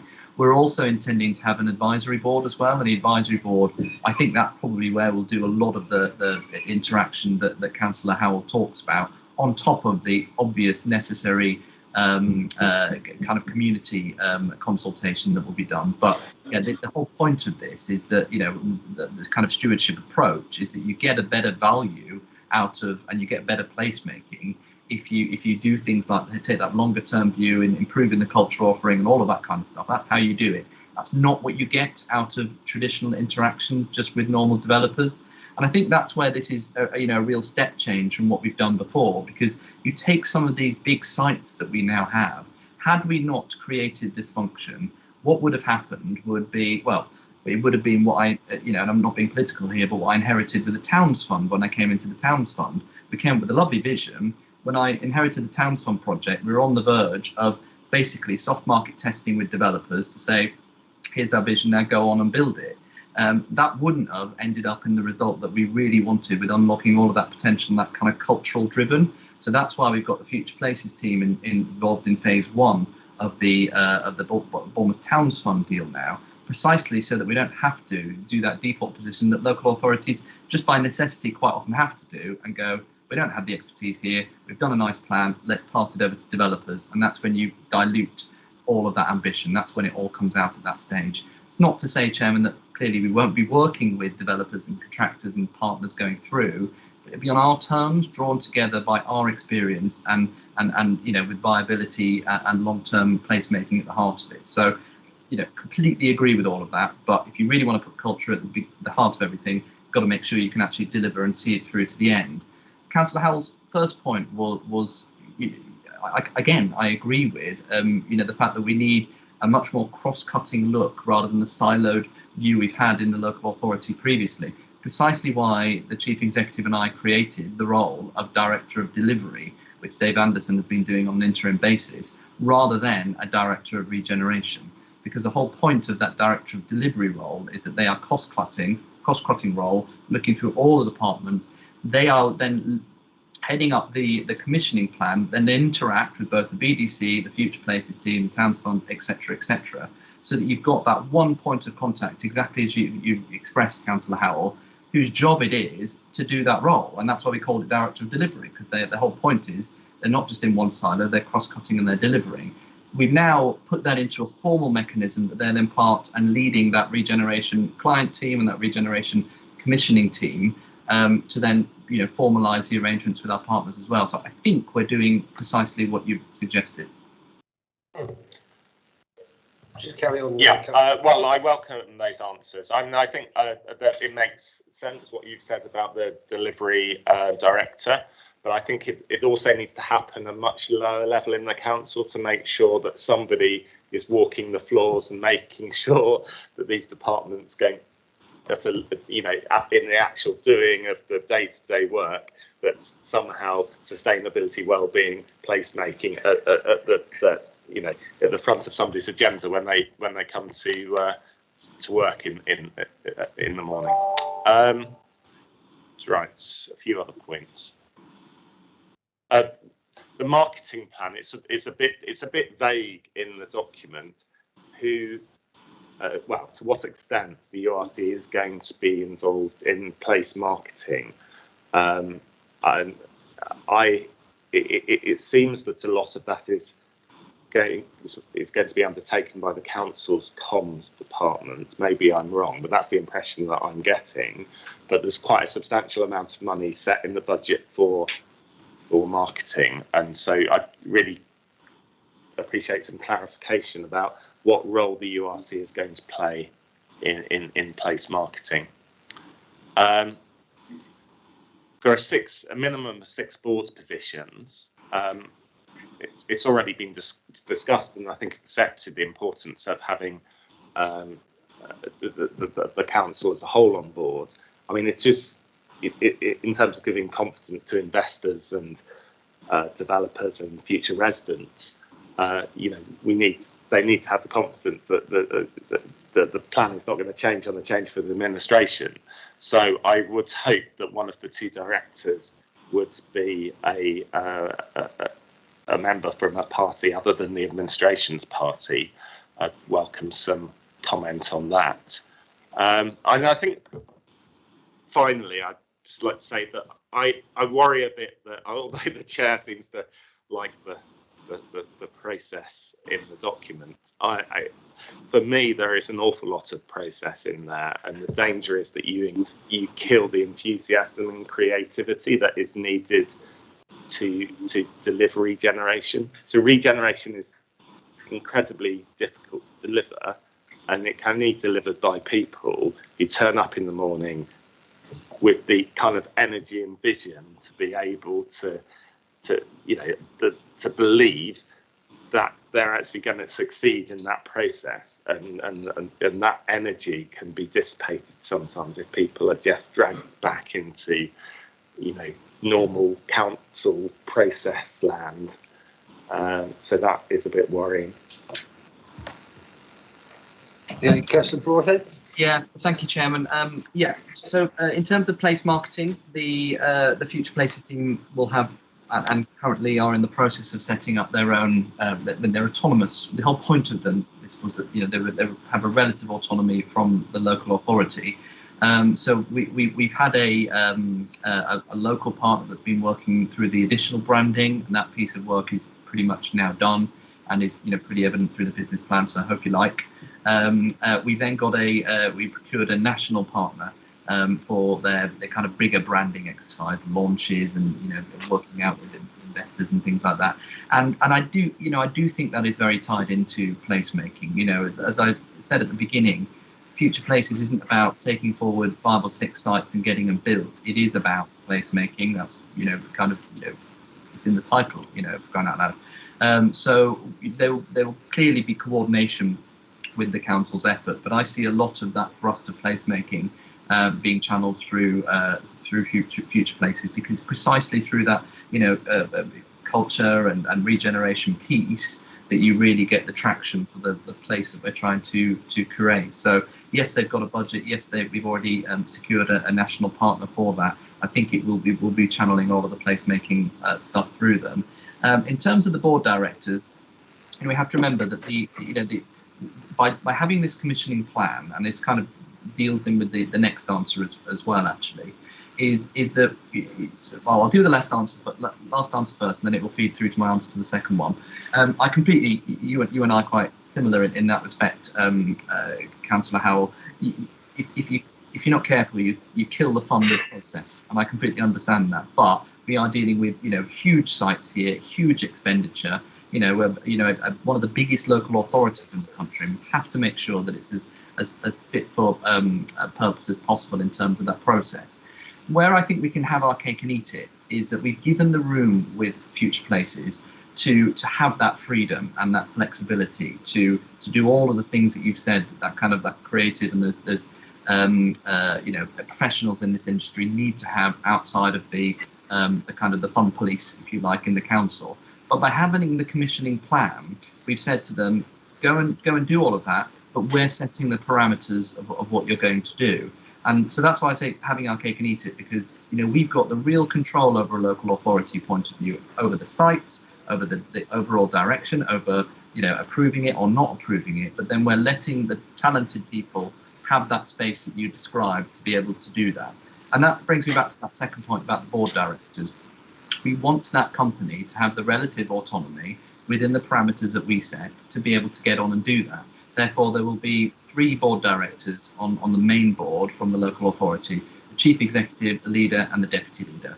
And that's precisely because all of the council interaction should and could and should come through the commissioning plan and the strategy setting, parameters that I talked about. And that's where we'll all interact with on a daily basis. So if we were running the Future Places business completely differently, and it was in everything but name alone just another name for our regen division of the local authority, then I might accept your point that we needed lots and lots of council involvement in that board. It's kind of the opposite of what we're trying to achieve. That would be worrying if we didn't have the commissioning plan in place to give it some arms around and a clear strategic direction. But I think the council involvement can and should come at that stage to do exactly what you said in that third question and give them the freedom to do all of the things that they need to do. Just to conclude, Chair, I really disagree with that last point. I mean, if this was about autonomy, the last thing that you would do would be to put the leader and deputy leader on the board. The reality is that this body it benefits from will benefit hopefully from having more freedom, because in terms of the actually work it does on a day-to-day basis, it won't be subject to the same limiting constraints that the council is subject to. But the board itself will be, it says a minimum of 6. I mean, 6 is very small for a board and very in danger of groupthink if you're at that level. But we must give confidence to the outside world that this is a long-time venture that is going to be supported. And when the Unity Alliance was in control, we opened up BDC board to yourself, Conservatives, and the purpose of that was to try and dispel the feelings that built up outside in our communities that BDC, there was something essentially dodgy with BDC. I've never felt that, once I was on board and involved in it, that there was anything untoward going on. But the danger is that if you don't have openness, then those kind of rumours build up. So I'd like to put forward a recommendation, which would be to help give confidence to potential developers, investors and residents that the council has a long-term commitment to regeneration. We request that the URC's board has cross-party councillor representation. Thank you, Councillor Hill. Do you have a seconder? Councillor Lewis Allison. Okay. Before we go on to the vote on that, I must say I discussed slight concern about the chief executive being on there. At some point in the council, you need someone that can be outside and looking in at the highest level. And if the chief executive is engaged in the processes of a private company, that does personally give me some concern. Anyway, that's not what we're being asked to vote on at the moment. Yes. Yes, please. Yeah. Chair, I just wanted to remind the committee, and I'm sure we do want this company to be independent to a degree, but it remains a wholly owned company of the authority, and it is a TECL company, which means that it will need to behave with all of the controls that would otherwise apply to the council. Thank you. Yeah, thank you, Monitoring Officer, for reminding me of that. In which case, I guess that sort of alleviates some of my concern. But nevertheless, I still feel that you need to be sort of outside of it. But anyway, so we have a proposal. Anybody wish to comment on the recommendation or the proposal that's been made by Councillor Howell? Chair, could I? Yeah. Say yeah, I'll come back to you, Councillor Board, just a second. Councillor Devman. Yes, thank you, Chairman. No, just to endorse the recommendation, and yes, to say that I believe that is a good move. Okay, thanks. Councillor Broadhead. Yeah, no, I just wanted to build on the monitoring officer's comments, if I may. And this is the BDC is slightly different. The BDC is a joint venture partnership with a private sector partner. And in that respect, the governance arrangements and the board is quite a different beast as well. As a monitoring officer has pointed out, we owned all of this company, so getting that longevity of confidence and things like that. Well, we own it, and it's the whole point. Once it starts doing stuff, it's actually really hard to unpick all of that. So the counter side is and I think I've outlined all of the way that we put in with this really tight commissioning plan, that the interaction to direct them will be happening there rather than in the board itself. If we start to have a situation whereby we have opposition members on the main board of the actual company itself, where the investors will sit, whether that will give confidence or not, I'm just not sure. Like I say, if this is a joint partnership, I'd potentially understand a little bit more. But in this situation, I think we've got all the interaction that we need at the client commissioning end. Yeah, I mean, we've taken a lot of advice on how to set this up in the best possible way, and this is the outcome. Thank you. Councillor Earl. Thank you, Chair. I hear the point that this is the way it's going to operate is going to be a bit more under the council's control because it is a company wholly owned by us. But I don't think that means that there shouldn't be that input and that ability to sort of have a little bit of scrutiny just to make sure that things are okay. And the reason for that is because of the amount of risk in the URC and the projects that they're going to take on. So, everything from external risks, whether we've got financial risks, being able to look at the property market values, also looking at things like reputational risk for the council. These are all things that actually you need to have someone who is on that side of being an elected member and have that accountability to be able to at least scope out what risks there are and whether there is a way to avoid them. And I think because this is a very small number of people who will be taking on all that risk, sometimes it's good to have people who have those sort of scrutiny eyes on to make sure that we're doing the best we possibly can. So it's not, I don't think it's about sort of looking for a political point or trying to undermine the board. It's more about being able to have more eyes on any potential problems that could go wrong. So does that make sense? Councillor Broadhead. Sorry, I'm just. It's. I completely understand where colleagues are coming from.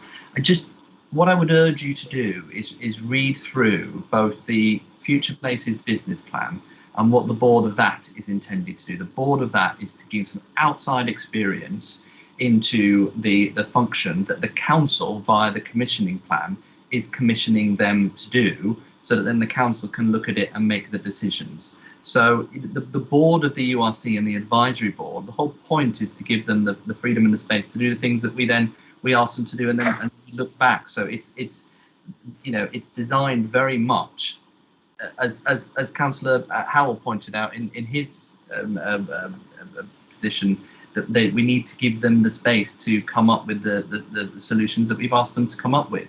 It's very different from other functions that we have and other council-owned companies, well, not council-owned companies, but joint ventures, whereby we're having to hold other partners to account, in which case, yes, we do need them at the board. But we've got, if you read these two documents together, I think it's really, really clear where those checks and balances come in, and they don't come in the board of Future Places. That's not what the Future Places board is there to do. Thank you, Councillor Broad. Could I just ask the monitoring officer on this? You know, with this being a tickle company, you know, will the Review and Scrutiny Board be able to call this company to account at its direction? Yes, Chair. This company will fall under scrutiny in the same way as another department of the council would. Thank you. That's reassuring. So, could we just, Chris, do you have the words for this Could I proposal? just sum up? Sorry, I thought you'd already made your proposal, haven't you? Yeah, I'd just like to sum up. Okay, right. Yeah, I just, no, the purpose of a board is not to point, you know, not for everybody to agree with each other.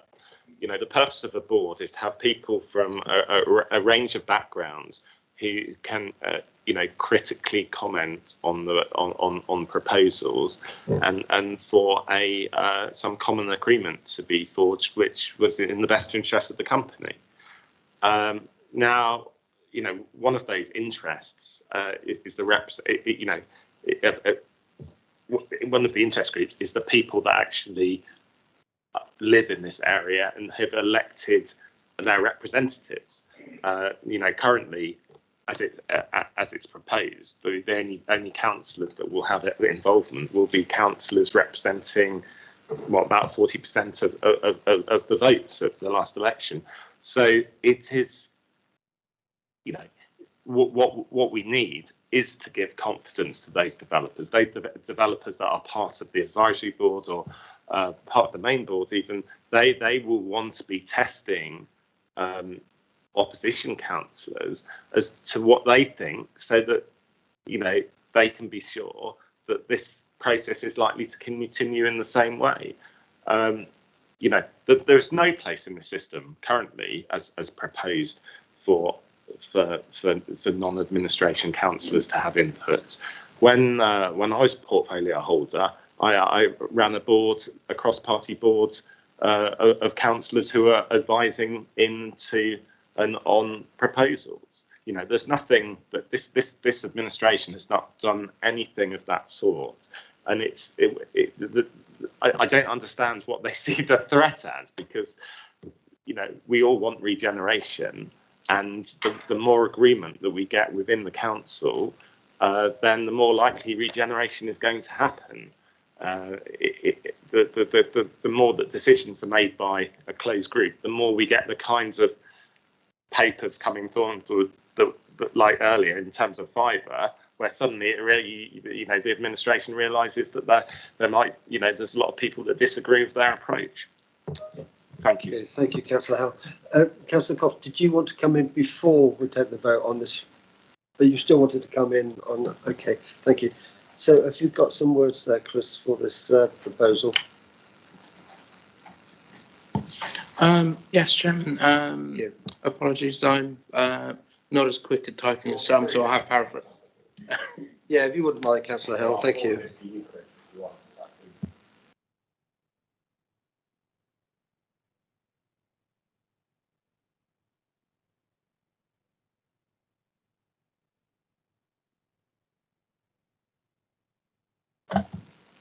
Councillor Broad, if the Chief Exec would like to speak, then that's fine. Before we take the vote, Good evening, Chief Exec. Did you want to come in?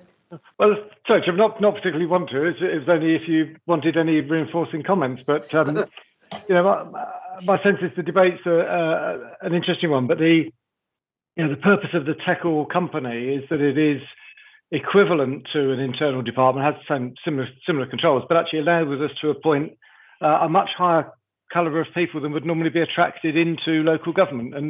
And to be frank, the reason that we went down this route, I think, was we looked at the alternative, which was to try and create this establishment within the council, and said, we won't get the same calibre of team. And if you look at the calibre of people that we've been appointing, we have got a different calibre through using an external company, the technical company. But as Susan Zeiss has said, as the monitoring officer, you know, that they are accountable into overview and scrutiny. It's a bit like running a department of the council in that sense. And it's wholly council owned. And the key thing, I think, is that the sites don't transfer to the URC. The URC is giving advice to the council about how to handle its sites. So, I hope that was reassuring. And I think, as Councillor Broadhead has said, the point for that direction will be through cabinet decisions, through full council decisions, etc. It won't be through the board. I realise I'm probably just reinforcing some of the points that have already been made, but they might be helpful in the consideration. Yeah, thank you. So, can I take it from that then that the company would be subject to the normal audit processes established within the council? I think I'd have to defer to the Section 151's representative in terms of audit process. I'm assuming it would be consolidated into our accounts, but I'm not certain. I don't know if Nicola is still on the line. Yeah, thank you, Monitoring Officer. Thank you. I think I can confirm that they will be subject to audit, whether or not it's by way of consolidation into our accounts or a separate set of accounts. That I would have to check, Chairman, but definitely subject to audit. Thank you. Okay, so I think we've gone as far as we need to. We need to take a vote on this. So would you like to read out the proposal, please, Chris? Yes, thank you, Chairman. Pleased to see that my paraphrasing was very close to the mark. So to give confidence to potential developers, investors and residents that the council has a long-term commitment to regeneration, we request that the URC's board has cross-party councillor representation. Thank you. That's proposed by Councillor Howe and seconded by Councillor Allison. Okay, so all of those for the proposal? All right. 1, 2, 3, 4, 5, 6. And those against? 1, 2, 3, 4, 5, 6.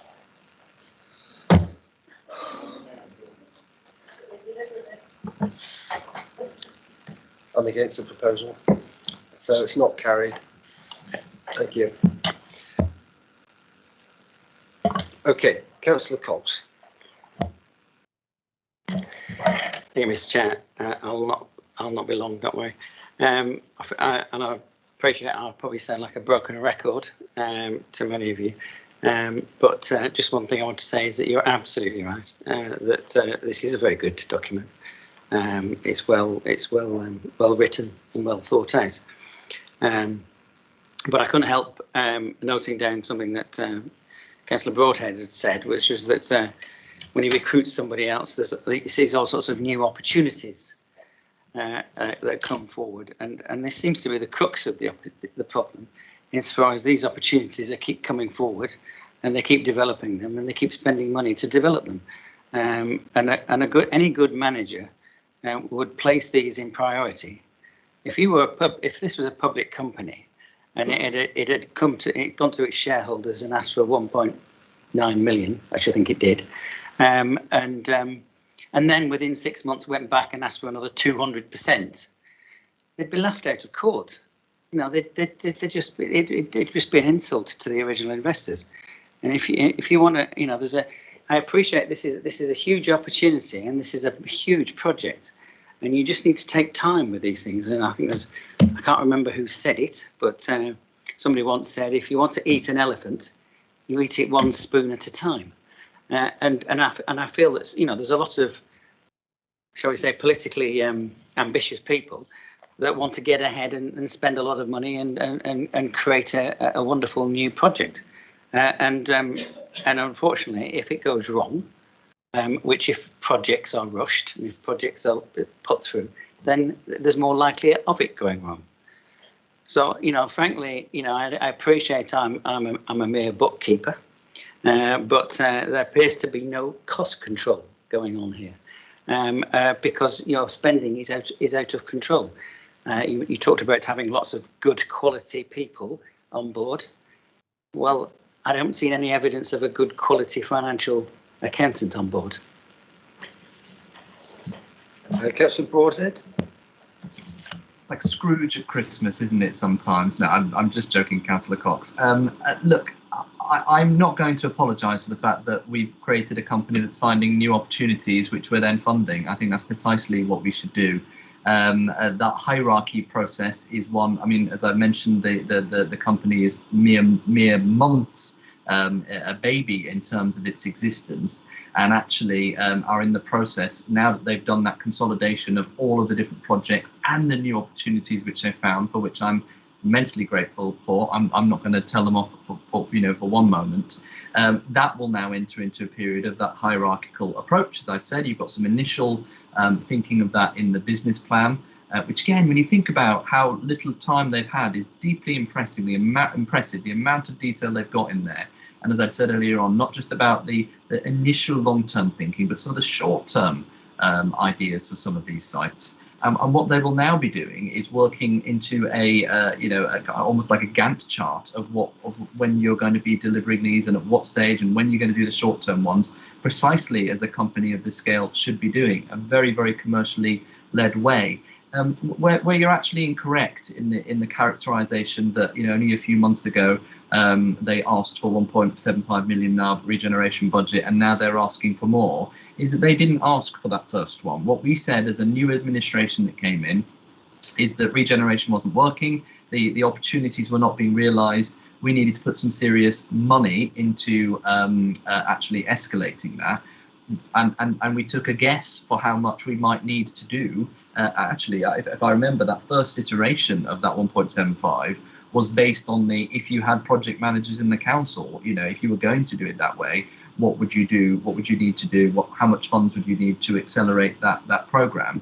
What we've then done is create the Future Places team and then said to them, right, what do you need to succeed? And they've, in a very, very neat and spelled out way, both within their business plan and in this report, said, here is exactly the type of team that we need. Here is the caliber. Here's what we need to pay them. Here's how many we'd need, and here's the acceleration for the site works that we need. And then that is the financial ask, and that will be more refined as time goes on. So they haven't asked for more money. This is the first time they've told us what they truly need to unleash all of that potential. So I actually think that the financial grip they've got is absolutely right. Ideologically, where I disagree is the elephant analogy. If you want to eat an elephant quickly, you don't use a spoon by yourself. You throw a party and you have lots of people and you eat it much quicker that way. It's two different ways of looking at it.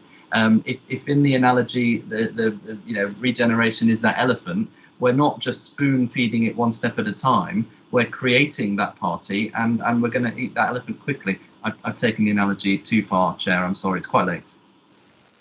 Yes, thank you. Yes, of course. I just, the Councillor Slade wants to come in, sorry. I'd just like to go back to the point about the Chief Executive being on the board. And it's a bit like a discussion we had earlier today with me as the Chair of the Overview and Scrutiny Board. If I was to be invited to participate in a decision process, which I then was required later to make some judgment on. Now, at the end of the day, if the Chief Exec isn't there, who would step in at the last minute, to say, hang on a minute, I don't like what's going on here. Now, I know we have a monitoring officer who we can go to, but surely the Chief Exec should be outside of the decision-making process here on that board. He's part of the executive team where those decisions are made anyway. He doesn't necessarily have to be a director on the company to do that. I still have some unease about the Chief Exec being on the board for those reasons, and I know that. Monitoring Officer would like to speak. Thanks. Thank you, Chairman. It's not directly on the point of whether or not the Chief Executive should be on the board, but just to reassure you, hopefully again, that all the decision making from the suggestions emanating from the Future Places company have to be made in the council in the normal course. So whenever there's a decision to promote a particular or a recommendation to promote a particular regeneration project, if it crosses thresholds and so on, it has to come into the normal council decision-making process. Thank you very much for that. But of course, there is a whole raft of business that goes on prior to getting to that point. And that's what I'm talking about. You know, at some point, if there's something that needs to be sorted, if the chief executive can't do it, who's going to do it? So that's my issue. But I you know, obviously it's up to the chief executive to make that decision for himself. So I won't ask him to comment on it now. But if he could just, you know, take into account the view that I've expressed. Councillor Slade, thank you. Thank you. I'll be brief. I've got a couple of specific questions and queries because this is an incredibly long paper, and of course you read the commissioning plan, then you read the business plan, then you read the other business plan. So I don't think I'm straying. We talked earlier on about the purpose of the URC to be to provide the advice to the council as industry experts, and yet within the commissioning plan it says in the short term there is not expected to be any transfer of assets to the URC. I thought that there was no plan to expect to transfer any assets, full stop, not in the short term. So I'd be interested to know what that means, because I didn't think that was the purpose of it. I didn't think it was the URC that was going to deliver direct. The other, I think it's absolutely right and proper that there are a series of key performance indicators, but I worry that there's some mixed messaging going on. We heard the leader this afternoon being, you know, prepared to tattoo into his arm about the, you know, not intending to dispose of assets. And yet one of the indicators is the value of assets disposed by the URC. So I'm a bit confused about the mixed message. So I'm wondering if I could just get some assurance about that. I'm a bit worried about the overreach of the URC. I think the idea of the 14 sites makes sense, and actually it's a lot of money that's going in this direction. But we've even included a sort of strategy on superloos, and I just think, come on, really, can we just focus on the big stuff? On day one, do we really need to add superloos and, you know, council offices as hotels? It just feels like the reach is so broad that actually you talked about prioritisation. It feels like it's going too far, and it feels like we're handing over too much. And on the basis of handing over too much, I have not yet had the joy of meeting the team, and that is being planned as we speak. I'm sure they're amazing. But if they're not amazing, there's a hell of a lot of reliance being put in a few brains, as great as they are, and a lot of money being put in the hands of a few people to give us our advice on pretty much everything.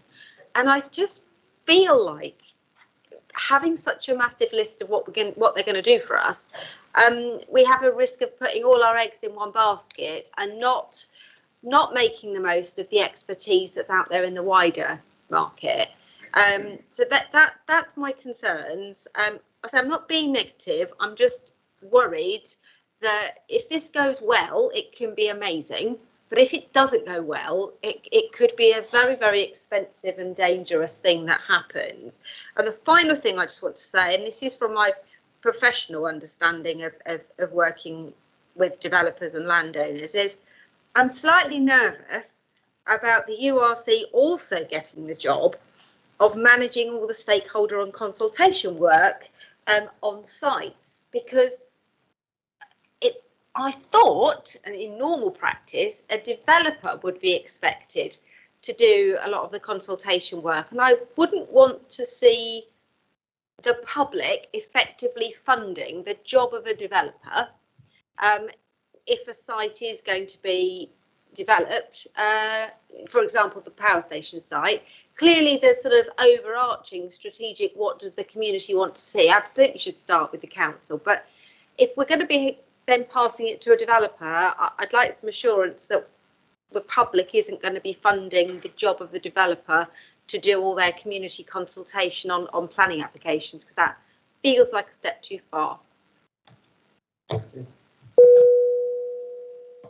Councillor Broadhead, thank you. Yes, thank you. The comment about, oh gosh, you know, could this all go wrong? There are too few brains here to do all that we're hoping to do. Just quite jars with some of the other criticisms of members of the board that say we're putting too much money and resource into this, and while we're trying to do everything at once. You know, previous to Future Places being created, we had a director of regeneration and some other people, and we had other divisions of the council trying to run major projects. So actually, we've created much more brains and resource than we've ever had before. So I don't quite agree that you know, we've got too few brains here kind of on this. So bear me a second. I've got my 5-year-old asking me to turn the time limit off on the iPad. So hold on a second. No, I'm busy. Apologies. If you can just bear with me a second, Chairman.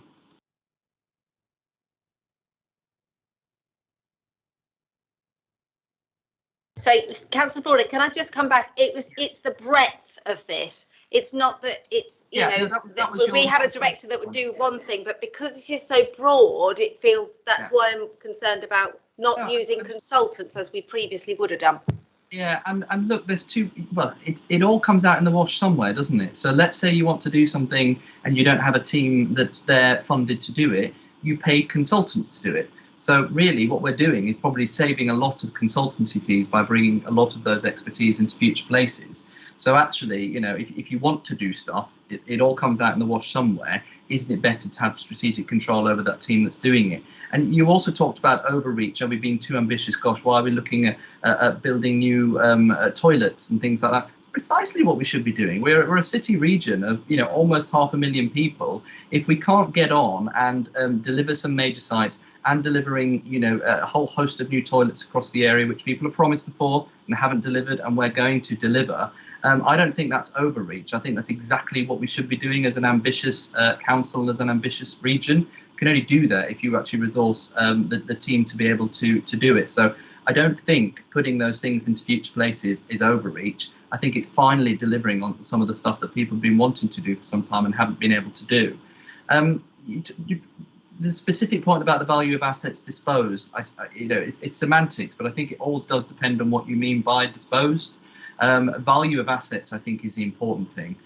So, you know, we've made a political commitment that, you know, for a lot of these sites, we're going to try and retain as much as possible.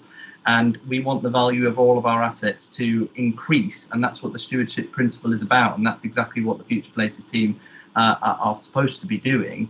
The point about developer contributions, you know, we're often very critical of some of these major schemes where the developers come in and do the consultation because it's there to get a specific result, isn't it? So if we have the ability to take more control of that consultation, do it properly with the public, drive it, get the place that we want, and then work with developers, you know, okay, maybe is that a little bit more cost up front?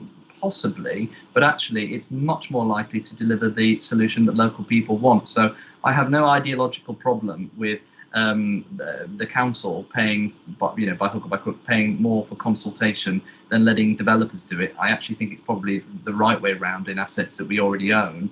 And then the final point was about the comment about, you know, short term, the short term. In the short term, we don't want to transfer assets over, and that's because we haven't envisioned doing that. But we're also aware from other local authority-owned urban regeneration companies that there might be specific circumstances. For instance, if the Future Places team wanted to directly deliver a project, that we might well do it via them. So it's not the intention at the moment, but clearly the company is going to evolve over time. So I wouldn't read too much into that, but we need to give flexibility for the future.